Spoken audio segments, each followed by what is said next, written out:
The best place to look for reliable information is in CSU Libraries databases. They are chock full of scholarly articles.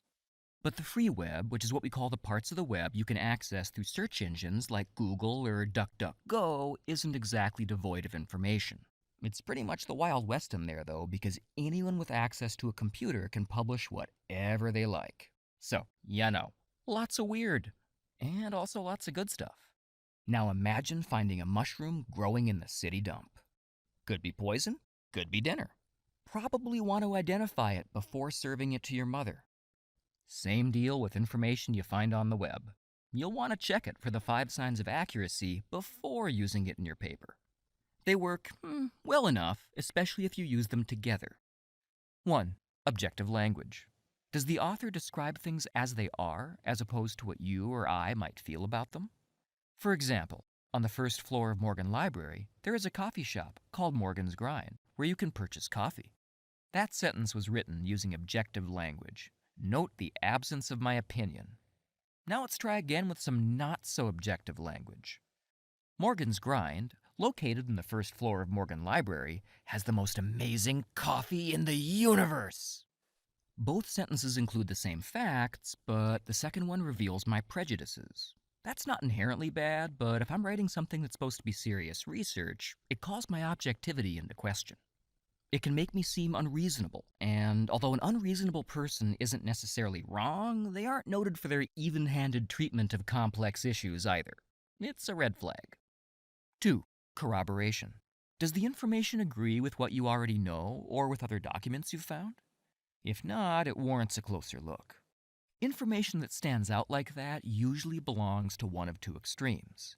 1, it's groundbreaking, like when penicillin was discovered, or 2, it's garbage, like the Flat Earth Society. Oh, there, fixed it. Real groundbreaking research doesn't stay isolated for long, though, because lots of people start using it in their own research. Garbage, however, tends to get ignored. That said, back in the 1960s, during the Cold War, a Russian mathematician published about the diffraction of electromagnetic waves, which the Soviet government, and everybody else, ignored. For a decade. Until American engineers found it and used the information to build the first stealth aircraft. Awkward for the Soviets. 3. Origin. Where did this information come from?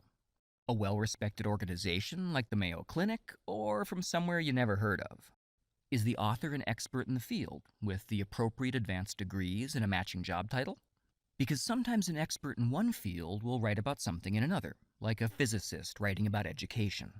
That physicist might be excellent in his field, but being an expert in one thing doesn't make you an expert in anything else. Sure, he's really smart, but when an expert's writing outside of his field, he's writing as a regular Joe, and his ideas shouldn't carry the same weight as if he were writing about his area of expertise. 4. Evidence and references. If a study is legitimate, it'll provide a list of the documents its authors drew from and supply, usually in detail, the evidence upon which its conclusions are based. Some documents, such as articles from popular sources like magazines or newspapers, won't include references. When that happens, you might want to refer back to number 2 and ask if the information's corroborated. Even then, though, watch out. References and evidence are what keep people honest. 5. Mechanics.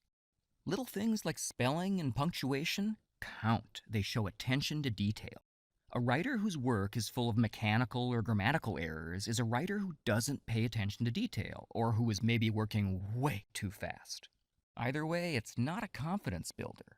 Sure, we all make mistakes from time to time, and that's normal. Serious and widespread mistakes, however, aren't. Also, writers are professionals, and a big part of their job is to communicate effectively. If they leave a lot of obvious errors in their work, they aren't doing their jobs all that well, so you have to wonder what other mistakes they're making. No single one of these indicators can serve as perfect evidence that a source is accurate or not. But the more potential problems you find, the less you should be willing to risk your grade or reputation on a particular source.